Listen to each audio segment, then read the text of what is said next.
Почитувани гледачи, добро вечер и добродојдовте во Отворено, новата дебатна емисија која се разликува од сите останати дебатни емисии во македонскиот медиумски простор, по тоа што овде граѓаните ги поставуваат прашањата.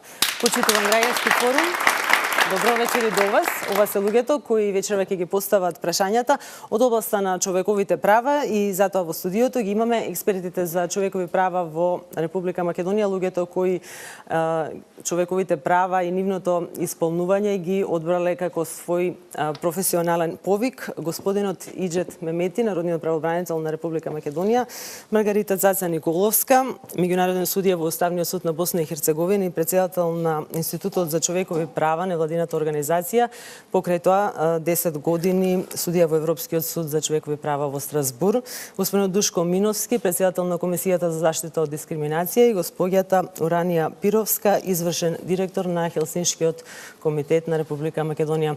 Добро дојдовте и ви благодарам што сте тука. Со емисијата Отворено ќе се обидеме да направиме една нова платформа на диалог меѓу граѓаните, експертите и политичарите, да се зборува отворено за сите прашања во ова општество, што се разбира ќе биде во интерес на подобрување на состојбите. Одиме веднаш со првото прашање од нашите граѓани. Првото прашање го поставува Светлана Силјановска од Тетово. Светлана, повелете. Поздрав до експертите. Евидентно е дека нашата држава во моментов поминува низ многу тешки времиња, преку политичката криза или сте континуираната емиграција. Но на што мене како правник многу ме загрижува е недовербата на граѓаните во правосудниот систем. Прашањето до сите панелисти кое што го имам е поврзано со големите судски случаи, пучи и прислушкувања, односно дали и во која мера тие ги прекршуваат човековите права на нашите граѓани. Господин Коловска, повелете. Благодарам. Дозволете прво да ја поздравам оваа нова емисија, да поздравам што во публиката има многу млад свет на кој што останува оваа држава и се надевам дека тие ќе успеат голем дел од проблемите кои што се во моментот предмет на сериозноста во нашата држава ќе дадат тие свој допринос. По однос на прашањето дали има прекршувања, можам да кажам слободно дека има многу прекршувања. Не се врзувам само за овие два случаја за кои што вие ги спомнавте. Тоа е нешто што има голем диапазон. Ние секој ден слушаме некои бомби. Во секој од тие бомби има одредени ситуации кои што апсолутно бараат разрешување на истите од еден судски систем во кој што граѓаните имаат доверба и она нешто кое што треба да го направат и судовите и да речам другите органи кои што се врзани за постапувањето во овој дел, мора најсериозно да се ангажираат и мора да покажат она што значи утврдување на одредена состојба, меѓутоа она што е уште поважно е одговорноста која што или ќе биде во рамките на кривично-правната материја или ќе биде во рамките на граѓанско-правната, управно-правната, во секој случај последиците мора да ги сносат оние луѓе кои што ја направија државата да биде во ваква состојба. Меѓутоа во прашањето имаше еден елемент недовербата на граѓаните кон правосудните тела. Велите дека се разбира судскиот процес треба да биде финалето. Како да се врати довербата? Враќање на довербата е многу сложен и многу тежок, да речам, процес, особено кога ние имаме многу оценки каде што таа доверба на некој начин била предмет на оценување и состојбата во правосудството, генерално зборувам, е оценета како незадоволителна. Ние имаме состојби каде што е утврдена селективно делење на правда, ние имаме состојби каде што независноста на судството, независноста на голем дел од органите кои што се дел од тие процеси е доведена во прашање и на вистина е многу тешко и многу неблагодарно од страна на некој наблюдувач да каже како ќе биде и што ќе биде понатаму, меѓутоа едно е сигурно дека во колку овие процеси продолжат пред сите национални органи, повторно ќе кажам, почнувајќи од обвинителство, судство, адвокати, па и други државни органи кои што ќе бидат инволвирани во расветлување на овој случај, мора сега да ја докажат својата независност и она што значи верба во институциите. Покрај транспарентниот процес, тука има една обврска на примена на националните закони, меѓутоа во исто време примена на меѓународните стандарди, кои што не само што се прифатени од страна на Македонија, меѓутоа тоа се стандарди кои што секоја држава мора да овозможи да бидат почитувани, тоа не само преку органите кои што ќе постапуваат, туку и преку нивна директна примена во дадената ситуација. Европската конвенција за човекови права, преку примена незина од страна на Европскиот суд за човекови права, во многу голем дел може да помогне во разрешување на оваа состојба. Незината примена така како што треба да биде, а тоа е следење на праксата на Европскиот суд, многу ќе помогне на било кој од органите и поединците кои што ќе постапуваат во овие процеси. На кои се нивоа се значи прекршени човековите права, доколку го сублимираме? Најнапред да кажам дека ми е многу драго што беше поставено ова прашање, заради тоа што Хелсиншкиот комитет, слушајќи ги бомбите и сето она што беше содржина на тие бомби, дојде до констатација дека токму нашите заклучоци за одредени состојби, значи зборувам генерално, не само за судството, туку и за презумцијата на невиност и селективноста на правдата, се потврдија токму со информациите добиени од овие бомби. Меѓутоа, јас ќе бидам уште поконкретна и нема воопштено да зборувам. За мене нема дилема дека таквите разговори се автентични, но уште еден доказ за тоа е дека преку тие разговори ние дојдовме до информации за случаи кои што ние сме ги воделе. И се покажа дека токму тие разговори го потврдуваат тие нештото што ние сме го констатирале во нашето постапување по тие случаи. Значи, зборувам конкретно за случајот на Љубе Бошковски, случајот кампања, понатаму за случајот на Јане Ѓоргиевски, кој што беше брутално истепан од страна на припадници на полициската единица Алфи за време на локалните избори во Охрид. Понатаму зборувам за напорите на владачките структури да ја разнебитат партијата на Љубе Бошковски, Обединети за Македонија, и на крајот секако информациите кои што ги добивме за тоа дека Министерството за внатрешни работи, конкретно министерката Јанкуловска, вечерта после убиството на Мартин Нешковски, била веднаш известена за тоа, но било поважно за неа да ги следи телевизиските програми за да слуша како одат изборите. Значи, тие констатации кои што ги имаше Хелсиншкиот комитет понатаму за тоа дека не постои одделеност на државата од партијата се потврдија. Со тоа што тие разговори потврдија дека штабот на ВМРО ДПМНЕ беше во Министерството за транспорт и врски.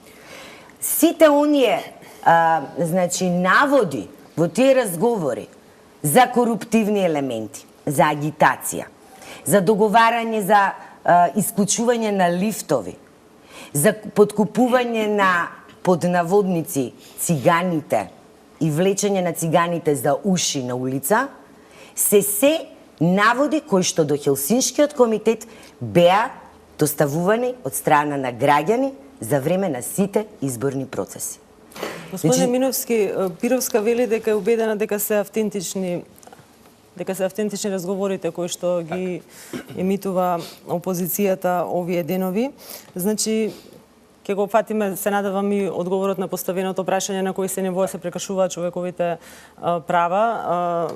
Таа вели дека Хелсиншкиот комитет претходно зборува за одредени ситуации, меѓутоа да одиме и еден чекор понатаму, воопшто граѓанските права дали гледате прекршување со целата Добро, ние сме се ситуација? уште крепка демократска држава, да кажеме. Се уште се актуелни овие процеси кај нас и така натаму. Не за џабе постојат сите тие силни организации, странски мисии и така натаму. Се во контекст не би сакал да релативизирам некаква ситуација и така натаму, и тоа додека не се докаже дали има монтажа или не се монтирани и така натаму, може да збориме за една друга димензија, а тоа е од аспект на дискриминацијата, значи вознемирувањето. Член 7 од Закон за заштита и спречување дискриминација упатува на тоа, значи тие разговори на крајот од крајшата вознемируваат огромен дел од популацијата. Дали треба да се кажат, во кој момент да се кажат, дали треба на таков начин сето тоа да се презентира, значи димензијата на гледањето на нештата е различна. Сите ние различно и овде каде на крајот од крајшата ако тргнеме од она, јас малце од социјален аспект, што ми е факт да кажам, нашето семејство што е микроклетката, па доживува сериозна трансформација, имате таму состојби на дисфункционалност во голем дел од тие од семејната заедница, затоа што имате детски права, имате право на жената, право на возрастите, верувам дека се наскоро ќе имаме право на мажите и така натаму, значи секој некако е таа микросредина упатени едни на други, на комуникација, на интеракција, на поддршка и така натаму, па има проблеми. Така да и во една поширока заедница која што е државата има вообичаени проблеми, меѓутоа Вообичаени проблеми? Па вообичаени транзитни проблеми во тој контекст зборам. Значи, од аспект на дискриминација реков може да се дискутира за вознемирување на сите. И од онаа страна, ако е тоа веродостојно, ако се утврди дека е веродостојно и нели се докаже, а од друга страна сите оние што го говорат или ги манипулираат можеби останатите граѓани и така натаму со вознемирувачки содржини. Имаме простор понатаму, се надевам по-конкретно да ги расчистиме овие теми. Господине Мемети, вие отворивте веќе постапка, побаравте одговори од институциите во врска со прислушувањето, веројатно во обид да се направи една појасна слика, да се дојде до одредени одговори што е во интерес на граѓаните, а што е и ваша функција. Добивте ли некаков одговор? На почеток го слушнав прашањето на граѓанинот. На Светлана. На Светлана. Додека зборува панелистите, мислев каков одговор да дадам. Институцијата Народен правобранител поднос на ова општо прашање има толку многу да каже, што не сте свесни. Кажете нешто. Ќе се обдам многу кратко. Затоа што прашањето беше дали има прекршување на човекови права во последниот период во Република Вие рековте Македонија. секој човек со здрав разум Посебно ќе забележи масово со последните случувања и беше поставен акцент на тоа дали граѓаните, каква перцепција имат граѓаните на столбот, на гарантот на општеството, на судството. Видете, секако дека има прекршувања, општо, тоа што го кажа и Цаца. Не е ништо ново ако се каже дека секогаш кога и во општествата има кризи, секакви, и економски, па и вакви политички, се почести се прекршувањата на човекови права. Уште пострашно е дека во вакви кризи слабеат институциите за заштита. Туку ја вклучувам институцијата Народен правобранител. Друго мене ме загрижува. Ако се враќам во извештајот кој минатата недела го објавив и гледам колку малку знаат граѓаните по однос на состојбите, почитувани присутни, вие не сте свесни колку податоци има во тој извештај. По однос на сите области кои сите граѓани ги засегаваат. И по однос на судство, и по однос на администрација, и по однос на дискриминација и така натаму, и така натаму. И сега, не сакам да ме прекинувате, ќе завршам за една минута, ве молам. Затоа што чувствувам потреба и од позиција на институција да го кажам ова. Потребно е на граѓаните. И во другите општества имале вакви проблеми. Масовно прекршување. Јас реков дека на почеток дека ова застрашувачко е ова што се случи во Република Македонија.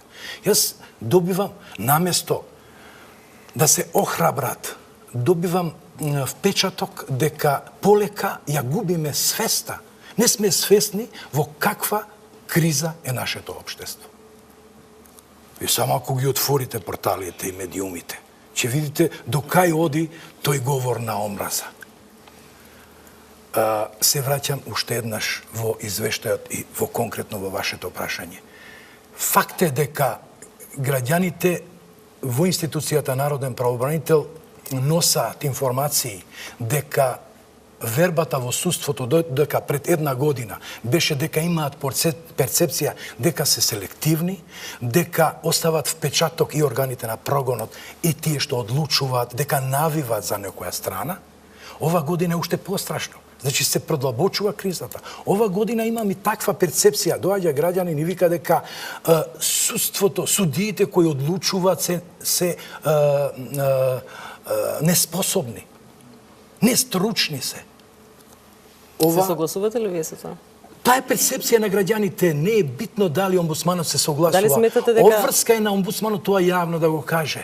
Дека имаме сериозен проблем во системот.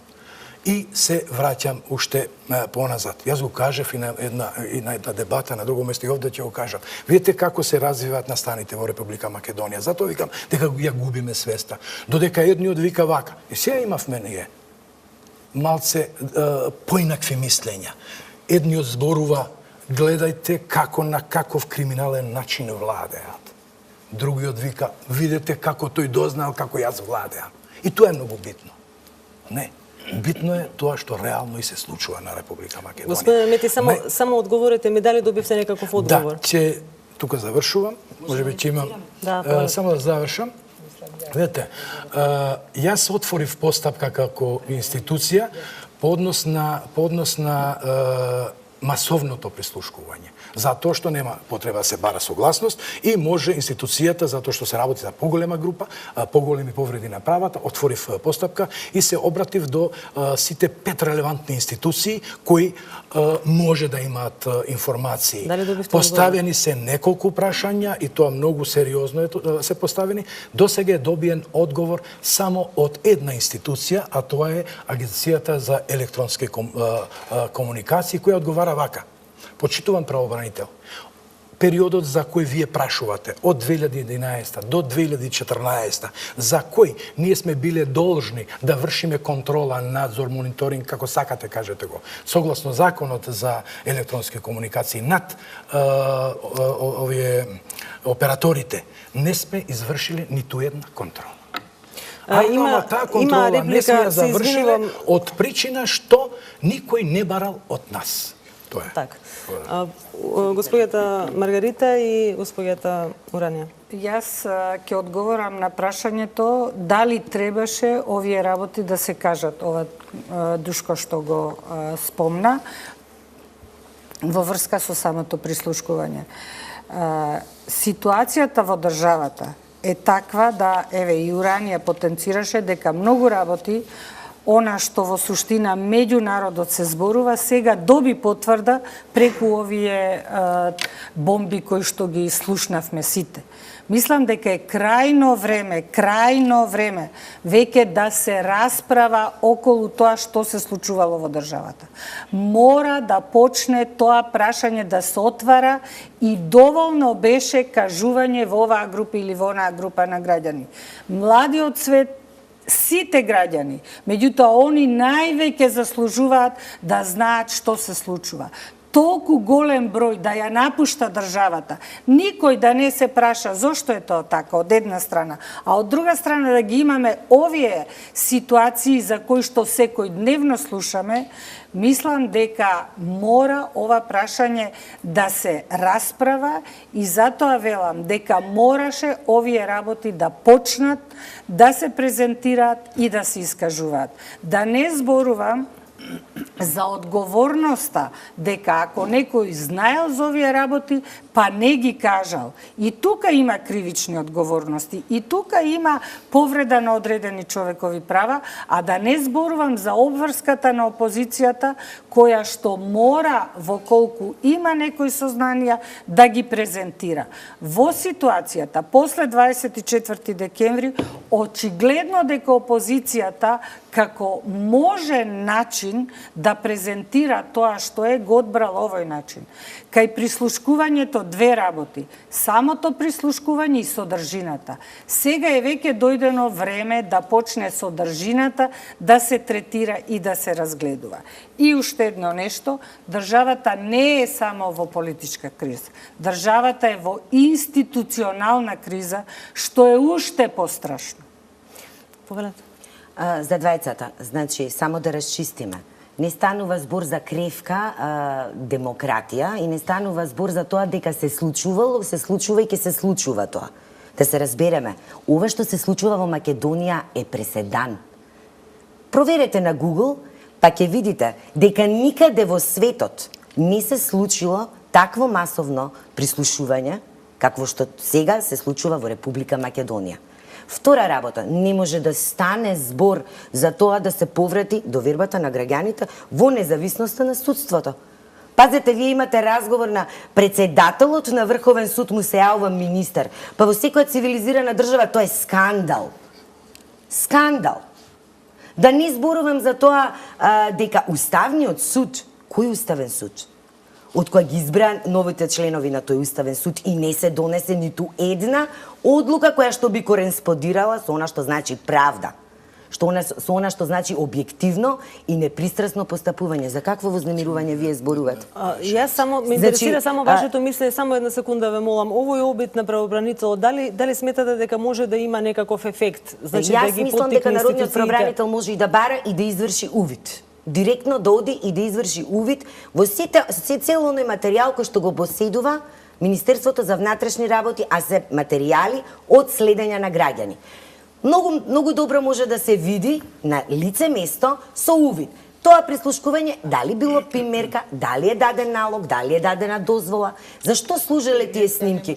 Инаку, ние до крајот на животот ќе се сомневаме како ќе се лиферуваат тие снимки понатаму. Мислам дека им должам на присутните и на гледачите. Имавте една провокација од господина Тапировска, значи вели дека можете да одите. Па токму поради тоа затоа што не успев да се искажам до крај. Отидов кај загриженоста во општеството дека наместо да се разреши проблемот се продлабочува и кризата во институциите се продлабочува. Кога спомнав дека имало и во други општества. Имало, меѓутоа, како, не успеав ова да го кажам, пошто не ми дозволивте, како тие успеале да го расчистат или да го завршат, или да го расчистат случајот, многу елегантно и многу брзо. Јас и на мојата прво излегување во јавноста кажав дека ова бара многу брзо и итна истрага. Кај нас, тука ги направив тие паралели, додека во другите општества каде што имало слични, секако во помал обем, најпрвен имало политичка одговорност и морална, после правна разврска и крај. Овој крај јас не го гледам во Република Македонија. Тоа е мојата загриженост, а не дека имало во други општества, ќе ги има кај нас. Никој не ги оправдува. Друго сакам да ви информирам, само малку.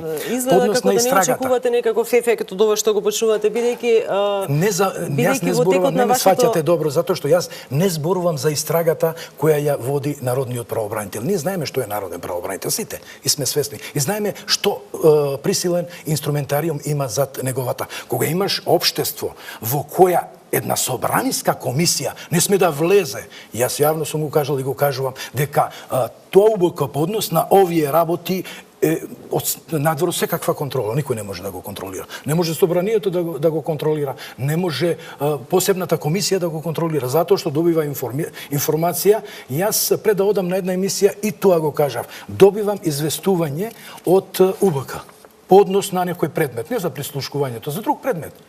И во писмото стои уште еднаш да не ни се обратите. Не функционират институциите и некој ќе каже од позиција на институција кажува дека институциите требали повеќе од тоа што го гледаме да се случи. Така да јас се разликувам во следното, јас се разликувам од Цаца затоа што таа смета дека исклучиво во рамките на нашите институции кои се Не, Цаца уопште не смета така. Јас мислам дека нашите институции не дека немаат професионални добри кадри. Туку толку ендекот, толку се подкопани во позиции и внатре во институциите. Вие не знаете каква е исполитизирана јавната администрација. Вие немате преглед на тоа. Затоа на почеток ви реков какви информации доаѓаат до институцијата Народен правобранител. И од таа позиција ќе видите и ќе прашате дали може нешто да се ба. Тоа може и Душко да го потврди. Во која поднос на вработувањата, поднос на начинот на поступување. Да, меѓутоа Народниот правобранител е надежта нели на граѓаните да се обратат некаде да се инициира некаква постапка. Вие велите дека не ви одговара. Во сите извештаи ви стои дека истите органи не ви одговараат како што вие сметате дека треба, односно даваат непотврдени одговори и ја намалувате. Лидија, не е проблем по однос на поединечните представки. Од 1200 констатирани повреди, во 1000 од органите постапиле по интервенциите на Народниот правобранител. Значи, граѓанинот успел да дојде до правото. Друго е кога се работи за општите појави, како што е ова и другите, каков систем имаме, како да се подобрат системите, земи го здравство, земи го социјала, земи јавната администрација, затворите и така натаму. Таквите препораки на омбудсманот никој не ги слуша, затоа што имаш такав ментален склоп во Република Македонија, кој мисли или само јас знам, или само тоа што јас ќе го кажам, или потоп ќе има. Тоа е проблемот. Инаку јас се ве уверувам дека институцијата Народен правобранител ќе ги преземе сите мерки по однос на оваа постапка и вака од време на време јавно ќе бидат информирани граѓаните, затоа што добив паси од... Се извинувам, бидејќи имаме да оставиме простор за повеќе прашања. Дали имате некој коментар на ова што го слушнавте во поднос на прашање? Ништо, само сакав да се запрашам дали Народниот правобранител воопшто има механизам да си ја врши својата секојдневна работа. Секако дека имам механизам. Имам механизам за да ја завршам мојата работа. Ако добивам јас представка или ово што го отворив, 4 мерки можам да преземам, 4 работи. Јас жалам што морам да објаснам и вака јавно кои се моите можности. Прво да барам информација и да барам докази. Тоа сум го направил. Второ е, зависно од тоа колку ќе добивам, како ќе добивам, да вршам увид. Трето е да повикувам во институцијата. И четврто е и така натаму, без разлика за кого се работи. Сега, прашање, што ако не одговараат на овие работи на Народниот правобранител? Тој треба да го извести повисокиот орган, кој е тој, владата во конкретниот случај, или министерот за внатрешни работи, или владата. Што ако и владата не реагира? Сум имал и такви случаи. Народниот правобранител може да го информира со посебен извештај собранието. Седат или во ФИОКа собранието ги држи посебните извештаи на Народниот правобранител и последно јавната критика. Ова што денеска пред вас го кажувам. Тој е омбудсман секаде на свет. Ферди Исмаили го поставува следното прашање. Јас сум Ферди Исмаили, извршен директор на Асоциацијата за демократски развој на ромите Сонце од Тетово. Ромите повторно се жртва и е нарушен дигнитетот во Република Македонија во однос на актуелната политичка криза. И повторно ромите селективно се враќаат од границите на Република Македонија, живеат како во кафес, така наречено. Вие како така наречени независни институции, сакам да прашам, кој е вашиот став? Што вие до сега сте превзели или планирате да превземете во иднина? Благодарам. Однос на ромите, ако може многу кратко. Денеска, односно вчера, Уставниот суд на Република Македонија прогласи дека нема повреда во оној процес за кој што вие зборувате и моите сознанија се дека сега предметот ќе оди пред Европскиот суд за човекови права. Она што сакав претходно да го кажам е токму тоа. Во колку се нема верба во националниот правосуден систем, мониторингот го врши Европскиот суд за човекови права. Што се однесува до правобранителот во неколку предмети, не само за Македонија, е кажано дека тој не е ефективен правен лек кој што може да ги разреши ситуациите. Значи, ова што рече правобранителот, јавната критика е многу битна. Таја може само да помогне во Страсбург во разгледување и во гледање на она што е ситуацијата во државата. Има грчки предмет каде што е кажано дека државните органи, односно судови, не може од нив да се очекува дека ќе донесат поинаква одлука во еден одреден случај. Во една таква ситуација Европскиот суд дозволил, без да се исцрпат домашните правни средства, директно да се оди и Страсбург да одлучува. Значи, можности многу има, прашање е кој како ќе ги користи тие можности. Прашањето, се извинувам, господинот Миновски. Па добро, како комисија дефинитивно сме и повикани во овој контекст да проговориме.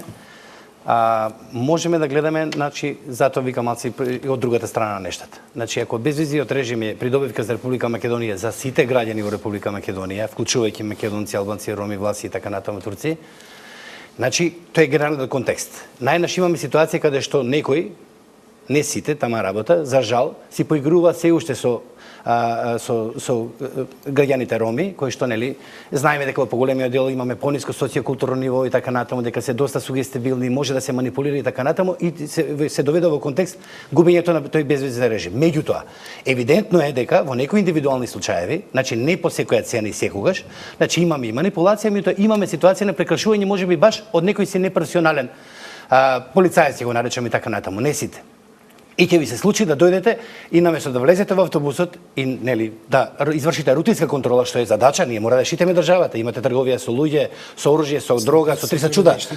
Државата има друг што штити. Јас зборам од аспект и на МВР дека треба да се преземе. Меѓутоа, ако рече само црните со црна кожа да се симнат, значи евидентно е дека упатува на класична дискриминација. И тука мора да реагираме. Значи не можете само на тоа се случува, господине.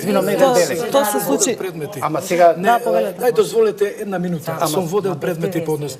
Јас навистина жалам што по втор пат ја слушам ова теза на председател на Државна комисија за спречување или превенција и заштита од дискриминација. Зошто го кажувам ова? Од причина што додека 2013 година во мојот извештај по однос на ваквите постапки стоеше дека се исклучуваат ромите и србите во граничен премин. Тоа е една работа, и втора работа дека правната регулатива по однос на одлучување на тој полицаец на царина е многу кревка и создава можности за волунтаризам.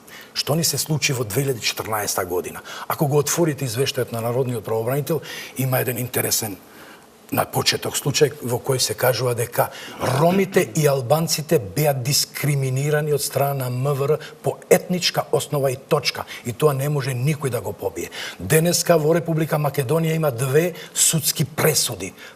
Денес во Република Македонија има 15 констатации на омбудсман дека ромите и албанците се дискриминираат. Го враќам уште еднаш.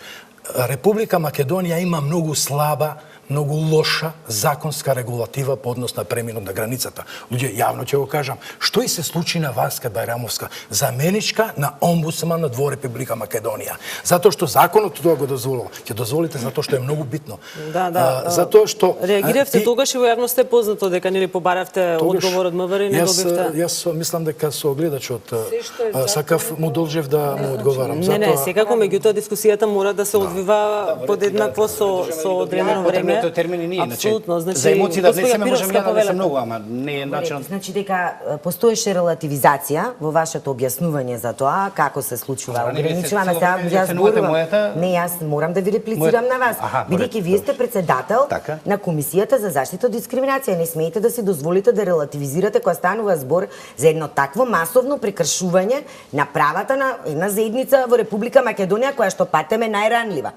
Втора работа, Хелсиншкиот комитет спроведуваше тестирање на ситуации. Значи, ние бевме на лице место и гледавме што се случува. Значи, немате тука само дискриминација, имате расно профилирање. Да, влегуваат во автобус и велат ти надвор. И ги понижуваат, и ги распрашуваат. Јас бев сведок и ќе бидам сведок во судската постапка. За тоа што го видов. Така, оттаму и потекнува овој интерес и имаме уште едно прашање добиено преку Facebook кое доаѓа од Будимпешта од Тефик Махмут од Европскиот центар за правата на ромите, кој што го поставува истото прашање со тоа што потенцира. Зарем не треба Народниот правобранител да биде поактивен во однос на некои несомнени очигледни прекршувања на правата на граѓаните и зошто Комисијата за заштита од дискриминација не преземе нешто за да се најде излез од оваа ситуација, бидејќи ние можеме да констатираме дека тоа е така. Оттаму потекнува интересот, меѓутоа што можеме да направиме за да се надмине оваа ситуација? најмал се мислам да ја водиме емисијата во смисла да се реплицираме едни на други така натаму и така урание продолжи вака ќе испаде дека јас треба постојано да се бранаме. Значи не сакам да се стекне впечаток дека како комисија за заштита од дискриминација тама работа штитиме нешто и така. Ние говориме само дека не можете приватни ставови да кажеме дека генерално веројатно се случува и сега ајде. Значи рече народниот правобранител, мора да имате докази и факти. Значи ние евидентно имаме проблем со тоа. Имаме дали има некоја представка во врска со овој проблем? Само една единствена. За жал. Дали мислите дека тоа е затоа што е редок проблемот или затоа што можеби луѓето не се доволно информирани како или можеби не виделе ефект? И не се доволно информирани дефинитивно, меѓутоа мислам дека може постои одредена бојазност, стравување како сето тоа ќе има епилог или ќе нема. Меѓутоа мене ме радува што има граѓански организации, ромски организации што исклучително добро си ја вршат работата и ние во тој дел ги храбриме нив затоа што на овие граѓани им е неопходна таква типна помош. Луѓе што си ја знаат работата, представници од таа етничка заедница, нема врска, може и било која друга организација, меѓутоа ги храбри да поднесуваат. И ако дојдеме до факти и докази, еве, и без оглед на тоа што имаме само 2 пресуди, сепак е за поздравување, за почитање. Значи, дискриминацијата, условно кажано, до пред некоја година беше непознат феномен во Република Македонија. Се случува нешто и ден денеска говориме дека тоа е специфична повреда на човеково право. Не е секоја неправда дискриминација. Меѓутоа, затоа мора да објасним, затоа има други тела. Значи имаме народен правобранител, јавен сектор, имаме... Може Пировска повреда. Бидејќи кажавте за факти и докази, јас ова што го кажував, значи е факт и доказ. Бидејќи јас бев на лице место, јас ќе бидам сведок во таа судска постапка, господине Миновски. Значи, таму имаше посебна постапка која што се водеше за да докажеме тоа што во други услови не можете да го докажете. Затоа што секогаш е вашиот збор против зборот на некој си полициски службеник кој што ќе се земе предвид повеќе отколку лицето кое што се пожалило на таков вид на дискриминација. Има ли простор да се има повеќе разбирање за овој проблем на ромите бидејќи се работи за дискриминација? Мислам дека институциите за заштита кои одлучуваат мериторно, а тоа е Уставниот суд и редовното судство, треба повеќе похрабро да ги водат постапките. Инаку мислам дека овој проблем или ова масовно дискриминација на ромите и албанците по однос на слобода на движење доста е алармирано во јавноста, останува институциите како што е редовното судство и за жал Уставниот суд кој нема никаква одлука досега.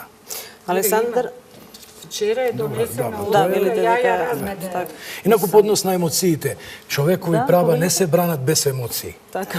И крај. Ако Во ладно однос се. на враќањето на границите на ромите, јас би го нарекол како нов геноцид врз ромите, бидејќи на нивните патни исправи се стават цртички во кои што комуницираат граничарите и не смеат да излезат. Тоа е едно. Меѓутоа не добив одговор на првото прашање, кој што кажа во однос на актуелната политичка криза, пак е нарушен дигнитетот на ромите и пак се жртви ромите. Не добив никаков одговор во однос на тоа што е вашето мислење, кои се вашите ставови. Може ли по-конкретно да го поставите прашањето, значи дигнитетот на ромите? Во однос на бомбите кои што се кажуваат и кои што се ставаат жртвите, да. По однос на ова ваше прашање, за да брзо завршиме, по однос на ова ваше прашање, мислам дека само институција и само јас лично сум имал едно јавно изјава, да кажеме. Не е точно јасен. По однос на содржината, дека во содржината на разговорите има многу што. Од клевета, омаловажување и така натаму, кој е за осуда. Затоа што не видов дека некој издегол и рекол, не сум го рекол јас тоа. Туку само се чути. И факт е тоа дека никој не го негира дека не се случило, а внатре ги има овие работи. Еден куп дела, еден куп закани за прекршување на права, еден куп прекршување на права, кои морат институциите со поголема помош и од надвор да ги решат, затоа што јас мислам дека толку се слаби се капацитети, толку сме подвоени во институциите што не гледам некоја надеж дека многу квалитетно и ефикасно и професионално би се Вие завршило. се оградивте од оваа ситуација, бидејќи до вас лично беше побарана реакција, бидејќи се работи нели за Комисија за заштита од дискриминација. Значи, кога пред малце напоменав, воопшто немам тенденција да бранам нешто и тама работа во делот кај што треба да реагираме како тело. Заштитен механизам сме, нели? Меѓутоа, станува зборот че мора многу да се внимава. тенка или nije так да кажете некој ова е виновен, ова не е виновен, ова е убица или ова не е убица или ова е дискриминатор и така натаму. Значи никулецот на дискриминацијата дефинитивно е во стереотипите предасудите. Фала Богу, Република Македонија не е имуна како и останатите држави, ми тоа е веќе нас. Од самото наше воспитување, кој ќе се вратиме на назад, тоа е сериозен проблем на државата, што треба да му се обрати сериозно и да наистина сериозно фактички да се аспектира сериозно сето тоа. И да од таму да ги учиме да не ги правиме разликите. Ние, фала Богу, возрастите стално се му кажа тоа, ќе си ги навлечеме своите маски кога ќе искочиме надвор. Мито дома пред нашите деца знаеме да коментираме. Јас се извинувам многу. Добро, сега и така натаму. Мито конкурс за ова станува збор. Станува збор, значи не е јавно обраќање. Го сам кој приморски вика седам у кафејана и замисли некој да ме рече циган. Тоа е веќе јавно. Мито вие во приватен разговор меѓу два, без оглед на тоа што станува збор, не се обраќа нигде јавно. Значи приватен разговор е. Во семеен приватен разговор по однос на ова дали е приватно или јавно. Односно прислушкувањето, ја ќе ви кажам дека праксата е дека тоа не е важно, дали е јавно или е пријатно. Значи прислушкувано е и излезено е тоа веќе надвор. Се што е надвор е веќе тоа. Меѓутоа, ова е релевантен сустав, не може да ни каже како ние гледаме како комесари. Значи тоа е наше право. И оттаму произлегува и перцепцијата кон вашата ситуација. Законските акти да председател на комисија, значи вие не може како обичен човек да се произнесувате.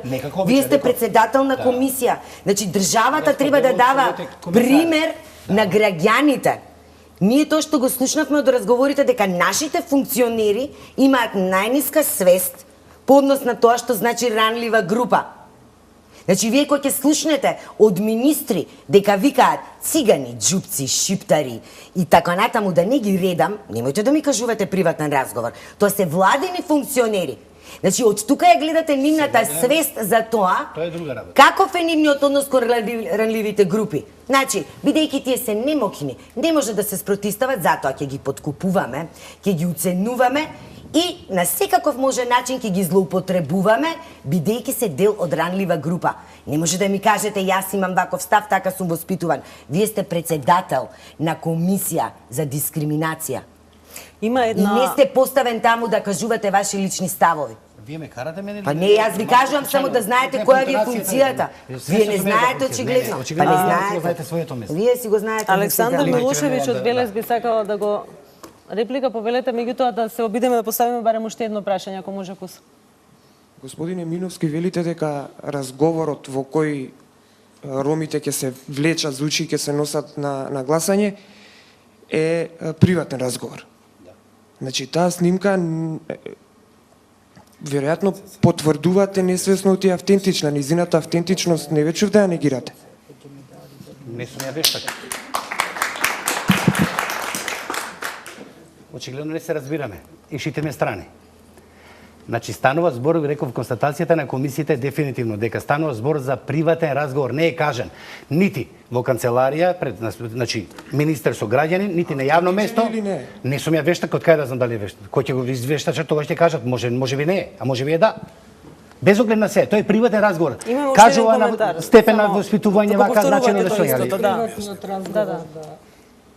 Моето прашање е следно, значи постои веројатност тој разговор да е кажан при користење на службени телефони. Значи секој функционер има службен телефон кој што ние граѓаните го плаќаме од буџетот на Република Македонија. Значи приватни телефони сите имаме, но функционерите имаат и службени телефони. Значи такви разговори може да се водат на приватни телефони, а никој не го негира тоа сега. Исто така би сакал и за комисијата да поставам прашање, значи таа комисија се финансира со буџетски средства. Значи ние, јас лично како студент по право, се обидуваме на предавањата на факултет да обсервираме нејзината работа и се не сме сведоци дека таа вистински си ја врши својата функција заради која ние ја плаќаме. Ако е бесцелна, тогаш едноставно да ја укинеме. Дали е потреба да само да постои формално правно, а во реалноста да немаме никаков ефект од неја. Тоа е моето прашање. Благодарам. Значи по однос на прашањето приватно и јавно, јас само можам да ви кажам токму заради тоа што не може да се одвои приватното од јавното, токму заради тоа што, како што вие рековте, јавни телефони, ние ги плаќаме телефоните, од каде е тој разговор произлезен, дали од дома или од канцеларија, многу често домот и канцеларијата се едно исто, заради тоа Европскиот суд за човекови права вели дека во прислушкувањето не е важно дали е тоа приватен разговор или е тоа службен разговор. Битно е прислушкувањето како такво, затоа и преска реков, две категории се. Самото прислушкување, кое што представува атак на кореспонденцијата, меѓутоа содржината на прислушкуваните разговори е нешто кое што го додира ова прашање јавно, приватно и заради тоа содржината е таа која што е предмет на вакви, да кажам, дискусии, кои што се апсолутно легитимни, меѓутоа, јас само би поставила едно прашање на кое што одма ќе одговорам. Колку е моќна комисијата, визави сите овие работи, вие што ги кажавте, печатите, белешките на самите пасоши и така натаму. Кога комисијата, ако ја започне постапката, и во колку се иницира судска постапка, незината работа веќе се анулира. Значи, државата е таа која што направила таков систем да е прашање колку работата на комисијата може да биде ефикасна и ефективна, колку тој правен лек е ефикасен и ефективен, зашто граѓаните, еве рековме, само еден предмет. Зошто е тој само еден предмет? Довербата, можноста да се реагира, за јавната критика, за јавното мислење, апсолутно овие две институции се многу важни. Меѓутоа, за ефектот, поднос на ставање на печат и поднос на ставање на точка на пасошите. Имаат одредени полицајци одговарано. Меѓутоа, очигледно дека тоа не е доволно. Очигледно дека јавната власт со овие разговори за кои што зборуваше Уранија, укажува на тоа колку ова прашање она го маргинализира. И колку за неа прашањето е битно. Дај, ќе створиме закони кои што прашање е колку ќе бидат ефикасни и ефективни и на тој начин ќе го замолчиме граѓанството. Не. Со овие разговори токму до тоа доаѓаме, дека ова граѓанско општество веќе не може да молчи, не смее да молчи на ваквите ситуации. Значи, охрабрувањето е сепак да не останат граѓаните без надеж дека имаат каде да се обратат и да го кажат својот глас. Впрочем, тоа е и поентата на оваа платформа на дебата, значи да ги дебатираме проблемите и да ги кажеме нашите ставови. Јас би сакала да го слушам прашањето на Александар Милошевиќ од Велес, бидејќи се работи за повеле. Добро вечер. Моето прашање беше дали може да се појаснат поимите, односно да се најде разликата помеѓу говор на омраза и пропаганда, како и да се најде разликата помеѓу говор на омраза и јавна критика кон некого. Александар, вие можеби сте биле во ситуација се чувствувате како криза на некои од тие, популарно да ги наречеме етикетирања? Не, само би сакал да се пообјасни за пошироката маса. Океј. Говорот на омраза. Значи, говорот на кратко. Во голема врска е со воопшто правото, да речеме, на протестирање, на изразување на своето сопствено мислење, на она што е битно за... Значи, правото на изразување не е апсолутно право. Тоа има одредени, да кажам, рестрикции.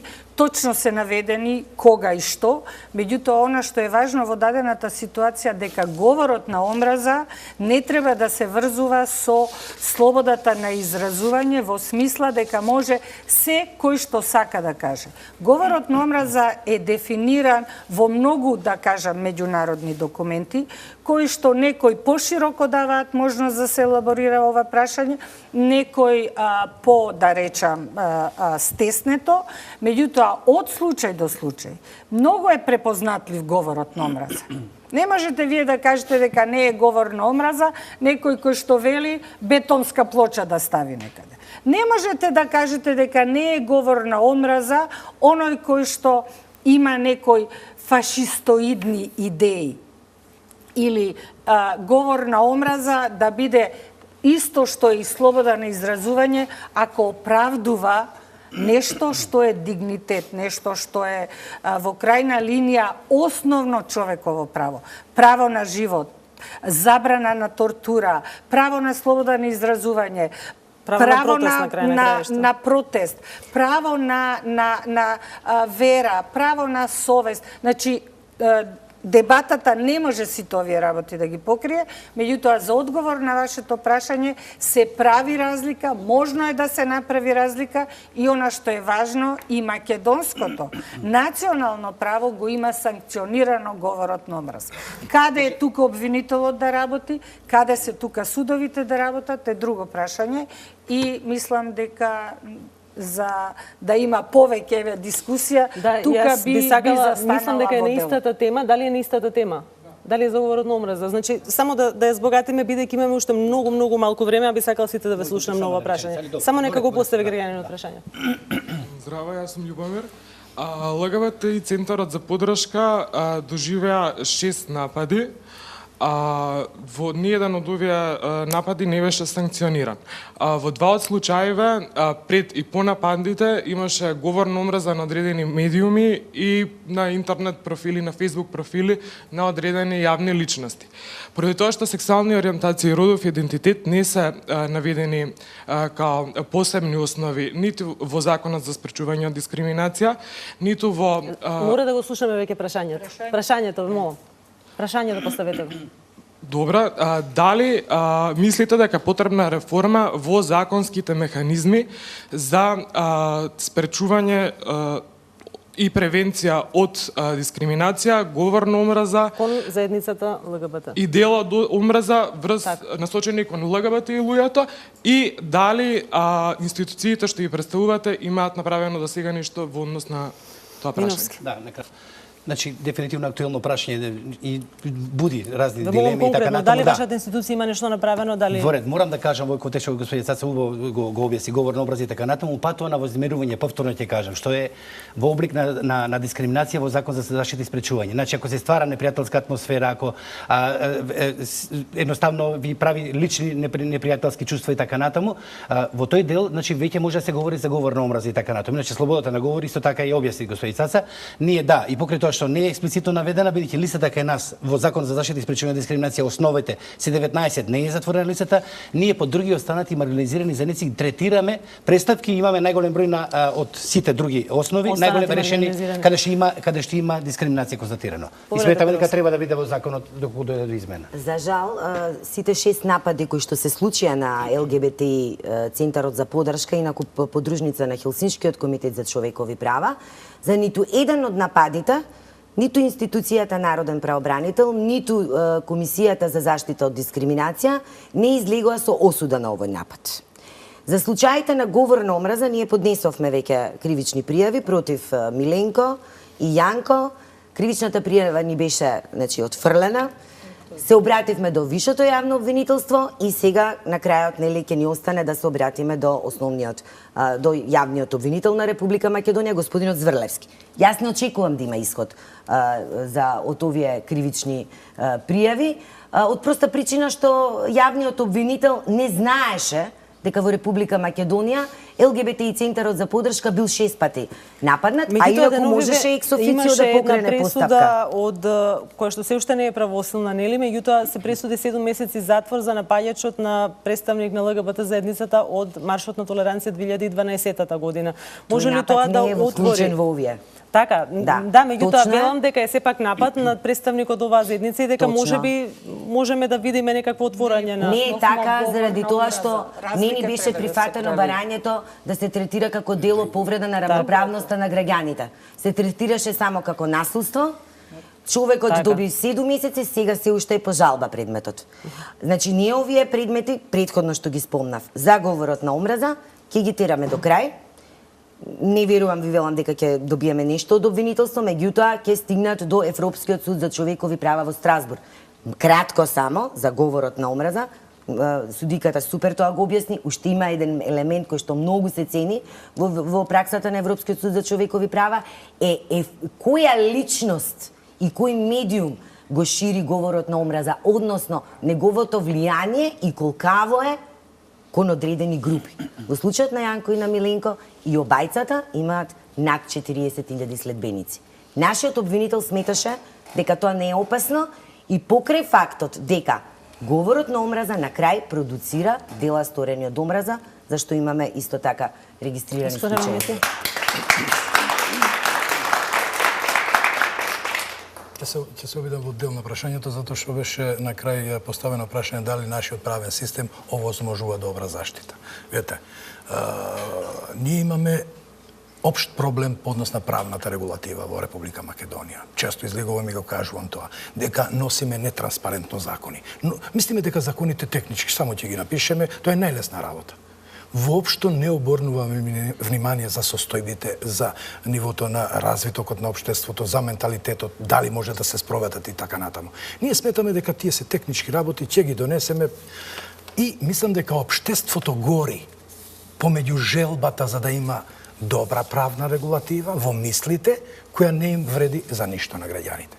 Поднос на вашето прашање. Дали имаме јака... Добро, господине Мемети, како правобранител, можете ли нешто да преземете за оваа ситуација, бидејќи делува на вистина обесхрабрувачки? Еве, можете да направите, например, еден список на институции да се стават, не знам да речам на столбот на срамот, да се повторува постојано. Па само ако го отворите извештајот, па ќе видите што има таму. Но извештајот еднаш годишно го Еве, кој го прочита извештајот цело? Значи, ние цела треба година ли работиме поактивно по конкретни, многу активни сме. Дали го осудивте нападот на ЛГБТ центарот за поддршка? Не сме го осудиле. Затоа што сметавме дека не треба да се осуди. Значи насилството не сме не насилството, дека факт е дека тоа е дело. Немавме ни едно барање до нашата институција по однос на ова. Само завршам по однос на правната регулатива за заштита која е проблематична. Има привид дека во Република Македонија имаме добра кривично правна заштита за маргинализираните групи. Праксата покажува дека немаш ништо. Имаш некој случај процесуиран.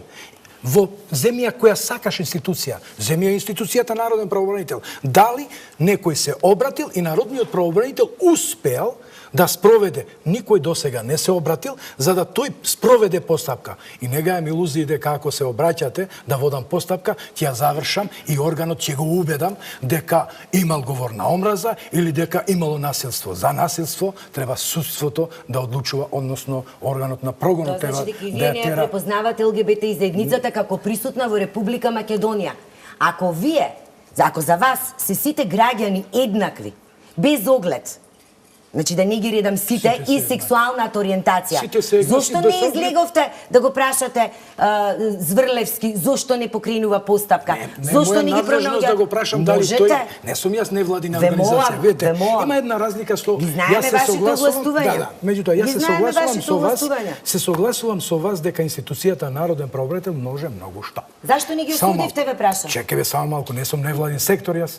А зашто само малку. Какво е ова подценување на невладиниот сектор? Не, чекај. Какво е ова подценување на невладиниот сектор? Не го подценувам за... Вие имате закон со кој што можете да се гордеете. Да се гордеам. Ама не превземате се што ви стои на располагање. Не можам јас да преземам тоа што ти сакаш. Ќе преземам тоа што законот бара. Ама не ни ти ни јас. Може да завршам. Вие сте народен правобранител. Добро, дали може да завршам? Мислам дека за емисијата ќе мора да ја завршиме, затоа ќе ја завршиме.